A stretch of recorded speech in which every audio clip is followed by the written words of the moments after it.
that's what you get when you overpressurize the keg. Well, at least I'm trying to salvage the keg from this point.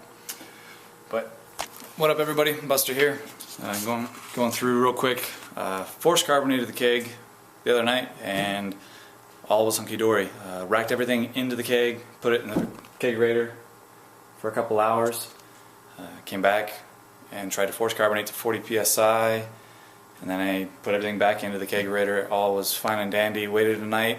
The next evening, tapped it up, and this is after having a couple attempts to salvage the pressure in the system. But at any rate, the first night it was very angry. It was all foam, all head, no beer. And by the time I went and got beer into the pint, there was no carbonation in the beer whatsoever. So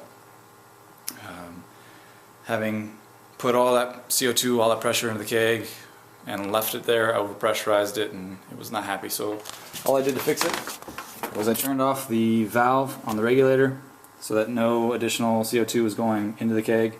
And the reason I like the ball lock fitting style kegs is because you can manually open the valve, pressure release valve. So I drained the system of pressure all the way, and then I just set the regulator to 10 psi, and I'm doing the slow, patient method of carbonating with CO2.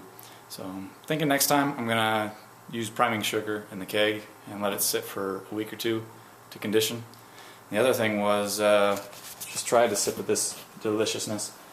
I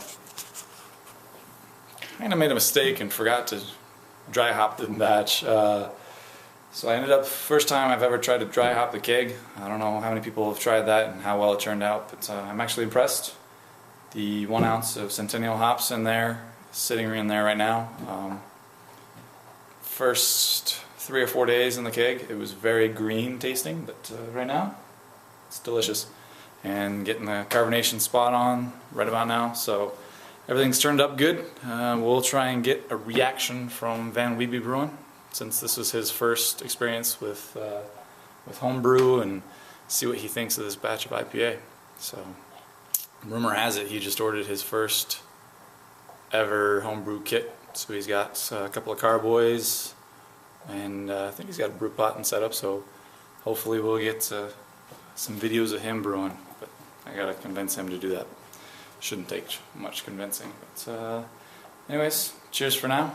We'll catch you around. The lights on. Whoa. Yeah, that's never good. Anyways, This is going to come out all over the beer. He's really sexy or something. No. Oh, spectacular. I just Yeah? remember he's Definitely get that hop coming through. the hops, is it green? different. A little bit? A little bit. Okay. Probably another weekend. Do you plan on drinking that all night? Absolutely. Okay, cool.